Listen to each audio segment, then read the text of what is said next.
What we think is a hindrance in the physical realm might be the very thing God leverages in the spiritual world to build his kingdom. Paul was imprisoned in Rome, waiting to go on trial before Caesar. And this is the travel Paul.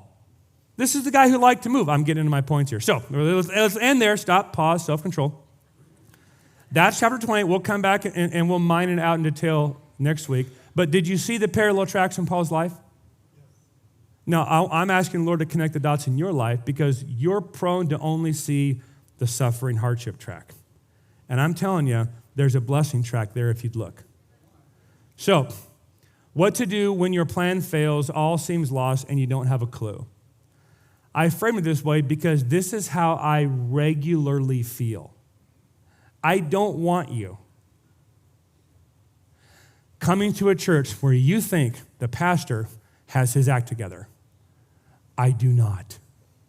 I regularly think, well, that plan just failed. I regularly think, all seems lost. I regularly have the thought, I don't have a clue. So, if you've ever felt that way, that makes two of us.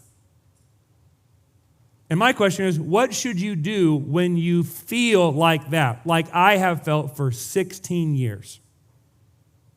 Number one, you need to ask, what's next, not why me? As we look at the example of Paul, we never once hear Paul crying out, why me, Lord? Why this? Why now, Lord? You hear Paul asking, what next, Lord? Preach the gospel, falsely accused. No problem, what's next? Defend yourself, get a favorable ruling. Jews trying to kill you. No problem, what's next? Get put on a ship, crash on an island. No problem, what's next? Any sick people here? Awesome. Pray for them, they get healed. What's next? Rome, what's next? What's next, Lord? Where are you going to put in prison? Well, I'd rather travel and meet these people in person and encourage them with my words because that's what my plan had. But since I can't travel because you got this leg bracelet on me and the Roman centurion there at the front door of my house, I'll stay. You got any pen and parchments? Could I write a letter? Yeah, we're going to imprison you, but we'll let you write a letter. Kind of weird prison. You know? Here's the thing. Had Paul traveled according to his plan and verbally processed with the people he wanted to love and serve and strengthen, it probably would have blessed them in that moment. And then guess what? We'd never get Ephesians. And so God says, I'm going to put you in prison, but kind of not really because it's going to be a nice little VRBO. People can come and see you and bring you gifts and food, and you can have access to the internet to blog. You know, you can write. Weird prison. So God interrupts his plans and says, I'm going to put you in prison. And Paul's like, okay, I'll write letters. And we get Ephesians, Philippians, Colossians, Philemon. It's remarkable.